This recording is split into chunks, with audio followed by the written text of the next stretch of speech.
My old lovers fall into my covers where they sink one by one. Yeah, I watch them disappear. Hello à tous, je suis très heureuse de vous retrouver pour notre série 3 recettes avec un même légume et aujourd'hui ce sera l'asperge. Deal breakers where I come from. My old lovers fall into my covers where they sink one by one.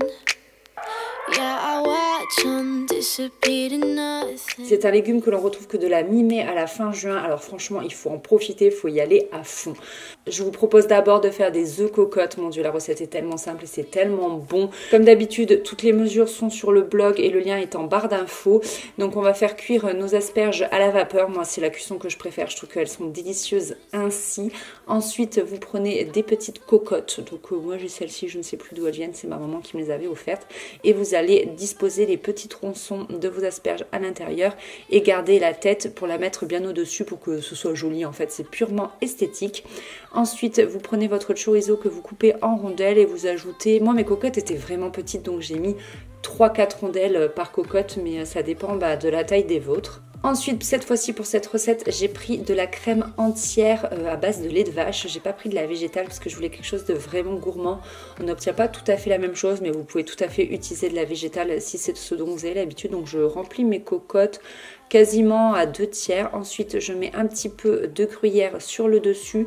Puis, je vais casser un œuf au-dessus de chaque cocotte et je vais verser pour le moment que le blanc. Donc je garde, vous voyez la technique un petit peu, je garde le jaune pour plus tard, vous verrez après. Et ensuite, je sale, je poivre et j'enfourne pour environ 15 minutes à 180 degrés.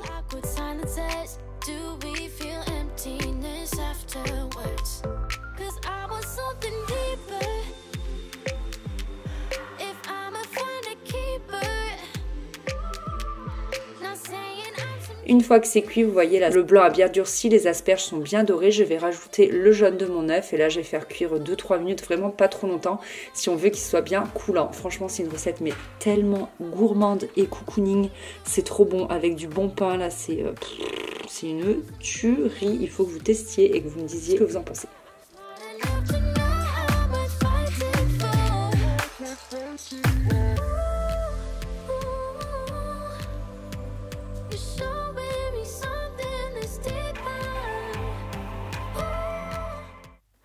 My old lovers fall into my covers where they sink one by one. Yeah, I watch them disappear to nothing, disposable. Ensuite, deuxième recette, celle-ci est encore plus simple que la première, je crois. Donc moi, j'ai pris une pâte feuilletée en fait du commerce. Je ne me suis pas du tout embêtée. Je l'ai coupée en 3 parce qu'en fait, j'ai été toute seule à manger ce plat. Mais c'est à vous de voir comment vous voulez couper votre pâte feuilletée pour faire vos petits chaussons comme ça. Donc moi, ce que j'ai fait, c'est que j'ai tartiné dans le fond de la moutarde à l'ancienne. Alors attention, j'en avais mis un petit peu trop. Faut pas trop s'emballer non plus, parce que alors, quand je l'ai mangé, vous savez, j'avais la moutarde qui me montait au nez, là, ça pique. Une fois que c'est fait, on va pouvoir rajouter du fromage dans le fond. Là, vous pouvez vraiment mettre ce que vous voulez, de la feta, du chèvre, du brie, du camembert. Vraiment, c'est le fromage que vous préférez, un fromage qui fond avec la chaleur de préférence. Moi, j'avais que ça, qu'une bûche de chèvre, donc j'ai mis ça, mais vraiment, vous mettez selon vos préférences. Et ensuite, on va ajouter à peu près 3 asperges par feuilleté. Donc moi, j'avais cuit les miennes en même temps que celles de la première recette.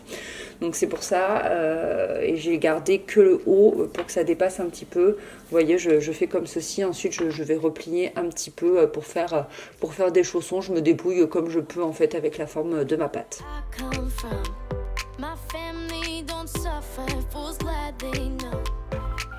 Je prends un jaune d'œuf que je badigeonne ensuite sur la pâte pour la couleur et un petit peu pour le goût également. Et je saupoudre de pignons. J'ai une passion pour les pignons et je trouve que pignons et asperges, ça va vraiment bien ensemble. Et ensuite, voilà, j'enfourne à 180 degrés. Je me souviens plus pendant combien de temps, je crois 20-25 minutes. Mais encore une fois, vous avez vraiment tout sur le blog précisément.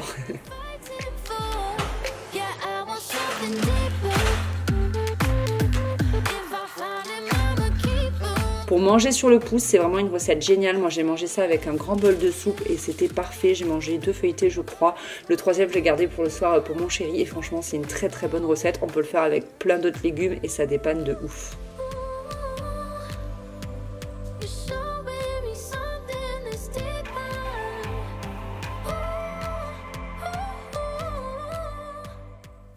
My old lovers fall into my covers where they sink one by one.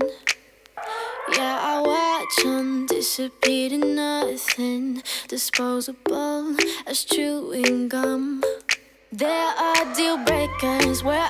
Dernière recette, j'ai fait cette salade pour un petit repas en famille. Là, ils étaient venus nous aider pour les travaux et on s'est régalé. J'avais fait cuire la veille mes pommes de terre à la vapeur et ensuite je me suis occupée de mes asperges. Donc je les ai coupées en petits tronçons.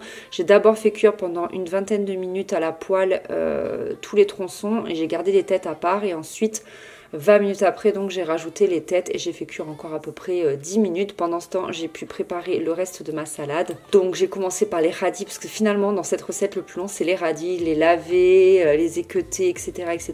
Je les ai coupés en petites rondelles.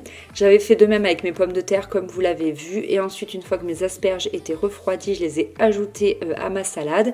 Puis j'ai cuit mes petits pois, selon les inscriptions sur le sachet. Moi, j'achète des petits pois surgelés. Pareil, une fois que c'était refroidi, j'ai pu les rajouter à ma salade. Puis j'ai découpé une grosse endive et je l'ai rajoutée. Vous pouvez ajouter ce que vous voulez à la place de l'endive. Ça peut être de la mâche, ça peut être des jeunes pousses ou des pousses d'épinards. Et ça peut être également de la roquette. Si vous aimez ça, ça peut rajouter vraiment une saveur supplémentaire à cette salade qui peut être très intéressante. Et enfin, dernière touche gourmande, vous prenez de la feta que vous allez venir émietter sur le dessus, mon Dieu. Oh, cette salade était trop bonne. Vous la mangez avec l'assaisonnement de votre choix. Moi, je fais moutarde, huile, vinaigre. Mais vraiment, c'était très bon, très frais. Ça change, je trouve, des salades de riz ou qu'on mange d'habitude. Vraiment, elle est excellente, celle-ci. Je vous la conseille. J'ai qu'une hâte, c'est de la recommencer, de la refaire. Voilà tout le monde, cette vidéo est terminée. J'espère que ça vous a plu. Dites-moi encore en commentaire quelle est votre recette préférée, celle qui vous donne le plus envie. Je vous fais des gros bisous. Merci d'avoir regardé cette vidéo. Oh, glissez-moi en commentaire quel est le prochain légume que vous voudriez que je fasse parce que j'avoue que là, je commence à avoir plus trop d'idées. Allez, je vous fais des gros bisous et je vous dis à très vite. Bye.